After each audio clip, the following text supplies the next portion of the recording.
Good morning, Jai Swaminarayan to you all. Today, in our online classes for 12th Standard Commerce, I am going to explain one topic that is from second unit, and it is about importance of HDI. तो HDI की अहमियत क्या है उसके बारे में मैं थोड़ा आज आपको एक्सप्लेन करूँगा. First point is HDI is complete.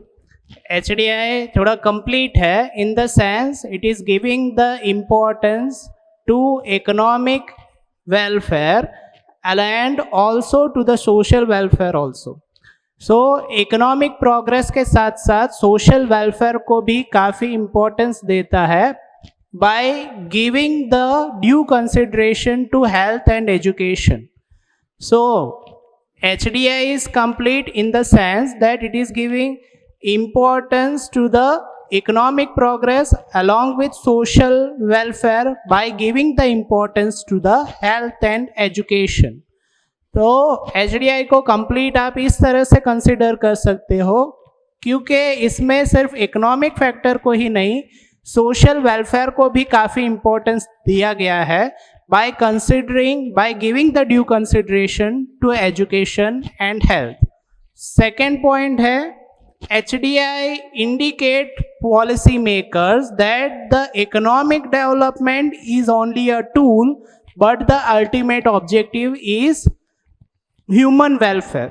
तो यहाँ पे HDI जो पॉलिसी मेकर्स है, जो गवर्नमेंट है या फिर कोई हायर अथॉरिटीज़ है, उनको ये इंडिकेट करता है कि जो मेन ऑब्जेक्टिव किसी भी कंट्री का रहता है वो है ह्यूमन वेलफेयर, और उसके लिए इकोनॉमिक डेवलपमेंट जो किया जाता है या फिर इकोनॉमिक डेवलपमेंट के लिए जो प्रोसीडिंग की जाती है वो बस एक ज़रिया है जिससे कि ह्यूमन वेलफेयर को अचीव किया जा सके.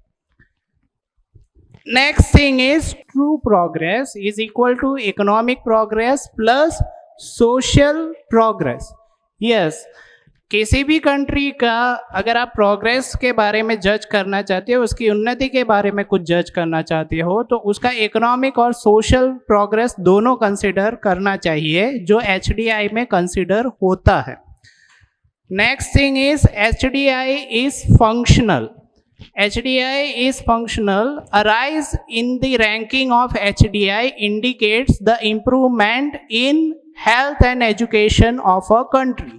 HDI जो है वो कार्यशील है क्योंकि इसकी रैंकिंग हाई होना यानी इसकी रैंकिंग ऊंचे जाने का मतलब ये होता है कि किसी कंट्री के एजुकेशन और हेल्थ दोनों में किसी तरह का इम्प्रूवमेंट हुआ है या फिर किसी तरह का डेवलपमेंट हुआ है.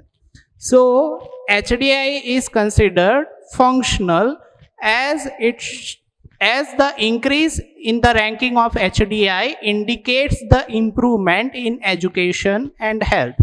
ये एजुकेशन और हेल्थ में इम्प्रूवमेंट इंडिकेट करता है जो किसी कंट्री में हो रहा हो. Next thing is developing countries can get an idea where there is a scope for development and where the government should have to work. Developing countries है जो काफ़ी डेवलप्ड नहीं है और जहाँ पे डेवलपमेंट की ज़रूरत है उनको भी HDI के थ्रू ये आइडिया मिलता है कि कहाँ पे उनके लिए एरिया है डेवलपमेंट का, उनके लिए स्कोप है डेवलपमेंट का, और उन्हें ये भी पता चलता है कि गवर्नमेंट को कहाँ पे काम करने की ज़रूरत है. Next thing is HDI is progressive in its approach. Yes, HDI जो है वो प्रोग्रेस ओरिएंटेड इंडेक्स है. ये एक तरह का एवरेज है जो किसी भी कंट्री का प्रोग्रेस दिखाता है. So because it is progressive in its approach it can be taken into consideration as an indicator और a reason indicator of development, क्योंकि यहाँ पे प्रोग्रेस को काफ़ी इम्पोर्टेंस या फिर काफ़ी सिग्निफिकेंस दिया गया है, इसलिए आप HDI को as a indicator of economic development consider कर सकते हो. Next thing is about limitations. Just like PQLI is having some of its limitation, HDI is also having its own limitation. पहला, only 3 social indicators. Yes, only 3 social indicators are included in HDI, but the other social indicators should also have to be included, which are not there in the HDI. So it is also one of its limitation. यहाँ पे सिर्फ 3 सामाजिक indicators को consider किया गया है, जो education है, लाइफ एक्सपेक्टेंसी है, और दूसरा जो है वो स्टैंडर्ड ऑफ लिविंग है. बट इसके अलावा कुछ और सोशल इंडिकेटर्स होते हैं which should have to be included. So that is one of its limitation, that is it include only 3 indicator. Second, equal weightage is given to all the 3 indicators.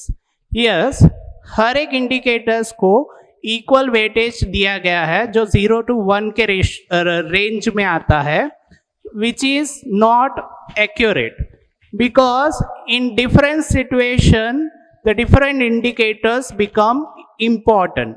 In reality, in different situation the different indicators become important. तो यहाँ पे हर एक indicators को equal weightage देना वो सही नहीं होता, क्योंकि हर एक indicators का अलग अलग situation में अपना importance होता है. HDI is not an absolute expression. इसको आप एक absolute expression of development नहीं consider कर सकते, क्योंकि it is only showing the relative progress of 2 different countries or 2 to more different countries.